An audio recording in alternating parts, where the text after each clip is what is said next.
Hey guys, welcome na naman sa Maki News channel. And for today's video guys, magtuturo tayo ng tutorial about sa Dama. This is our first vlog about sa Dama guys, at may magtuturo sa atin ngayon kung paano ba manalo about sa Dama guys. In just 4 moves lang daw guys, mananalo tayo.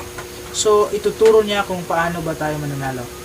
Pero kung bago ka pa lang sa akin channel, please don't forget to like, subscribe na rin at tap ang notification bell for more videos na coming up next, upload. At ngayon guys, start na tayo sa tutorial. I-welcome natin guys ang magtuturo sa atin ngayon. Walang iba kundi si Ernest. Magandang araw po. Magtuturo tayo kung paano manalo within 4 moves. So ang pula ay unang magtulak. Ang itulak niya patungo sa gilid. So kukopiyahin natin. Suportahan niya yung gilid. So kayahin natin, suportahan natin yung nating tulak. Pangatlong tulak niya ay dito siya. So i-block natin.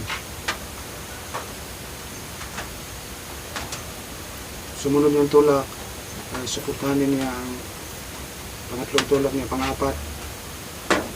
Anong masabi mo sa sitwasyon ito sa pula? Ang masasabi natin, kontrolado na ang laban within 4 moves. Siguro magtanong kayo kung bakit. Ang gagawin natin, magpakain tayo na walang ganti. Ito, kain siya. Ang sunod natin ipakain dito sa gilid. So kain na naman siya.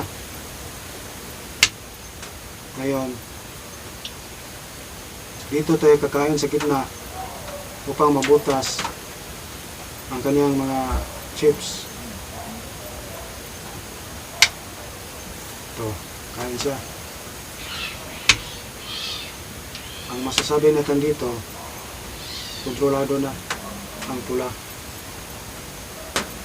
1, 2, 3. May isa pang natira. Kahit ano ang gagawin niya, wala na siyang magawa ang pula.